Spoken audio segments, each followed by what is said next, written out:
नमस्कार। मैं अभिषेक शर्मा। देखिए, देश और दुनिया की अहम खबरें सिर्फ नया अंदाज लेकिन तथ्य वही। वीडियो के आखिर तक बने रहें और चैनल को सब्सक्राइब भी कर लें। कमेंट करके जरूर बताएं आप ये वीडियो कहां से देख रहे हैं। बिहार के मुख्यमंत्री नीतीश कुमार को प्रधानमंत्री बनाने का प्रस्ताव मिला है। यह कोई छोटा मोटा प्रस्ताव नहीं बल्कि खुला ऑफर है। इस प्रस्ताव ने यह सवाल खड़ा कर दिया है कि क्या हालिया नतीजों के बाद राज्य की राजनीतिक तस्वीर में अभी भी कोई बड़ा खेल बाकी है।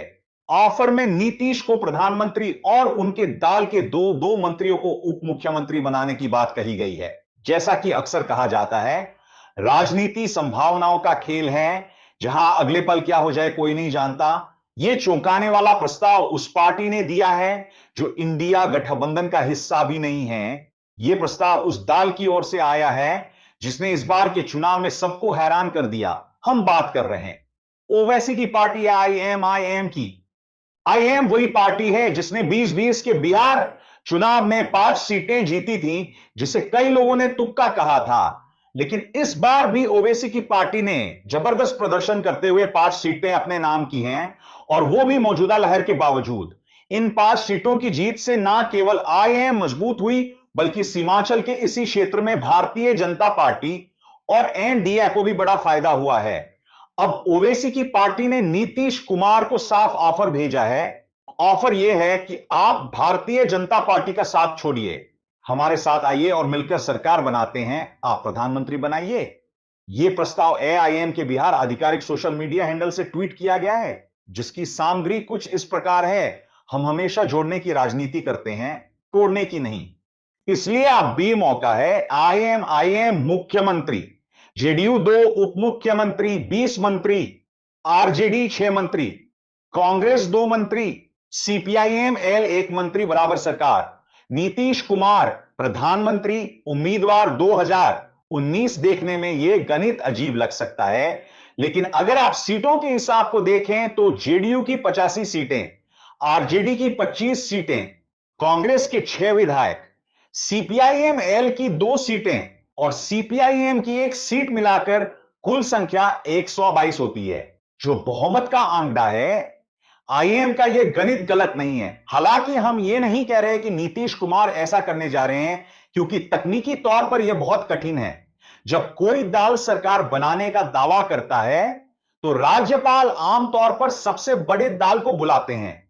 यदि एनडीए के पास पहले से बहुमत है तो ऐसी स्थिति में यह नया गठबंधन दावा साबित नहीं कर पाएगा। लेकिन बड़ा सवाल यह है कि एआईएम यह जानते हुए भी ऐसा प्रस्ताव क्यों दे रही है। इसका एक कारण है कि कल तक एआईएम को केवल हैदराबाद की पार्टी कहा जाता था, लेकिन उसने शानदार प्रदर्शन कर यह साबित कर दिया कि 2020 में सीमांचल की 5 सीटें कोई तुक्का नहीं थी। यानी एआईएम ने नीतीश कुमार को ऑफर देकर महागठबंधन को अपनी राजनीतिक ताकत का एहसास कराया है। वो याद दिला रहे हैं कि चुनाव से पहले ओवैसी ने तेजस्वी यादव को गठबंधन में शामिल होने का प्रस्ताव दिया था, जिसे तेजस्वी यादव ने ठुकरा दिया था।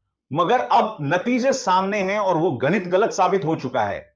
आईएम ने 5 सीटें जीतकर न सिर्फ अपना पिछला प्रदर्शन दोहराया, बल्कि यह भी साबित किया कि वो बिहार में केवल वोट कटुआ पार्टी नहीं है।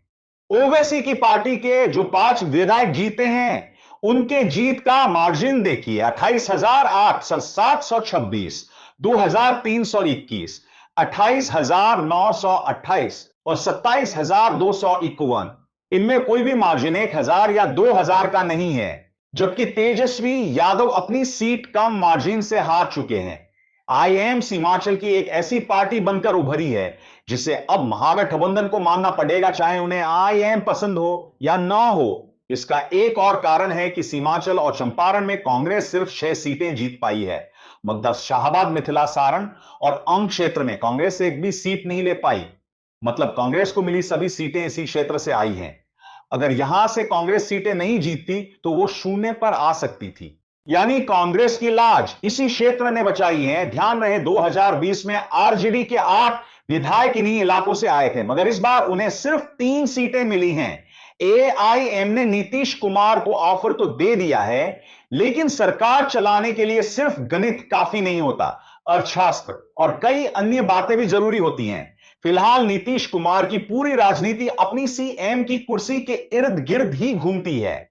ऐसे में वो अपनी कुर्सी किसी और को कैसे देंगे, यह संभव नहीं दिखता। हां, अगर बीजेपी खुद उनकी कुर्सी ले ले तो वो बात अलग है, लेकिन इसकी संभावना भी बहुत कम है क्योंकि दिल्ली में सरकार जेडीयू के समर्थन से चल रही है। इस तरह ये सारे आंकड़े और संभावनाएं वास्तविकता से दूर लगते हैं और शायद एआईएम भी ये जानती है, लेकिन राजनीति में अपने कद का एहसास कराना जरूरी है, सुर्खियों में रहना जरूरी है। ओवैसी चाहे सदन के भीतर हो या बाहर अपने खास अंदाज के लिए जाने जाते हैं। उनकी ताकत, उनका अंदाज आ गया है, वो पढ़े लिखे व्यक्ति हैं और राजनीति की बारीकियां समझते हैं।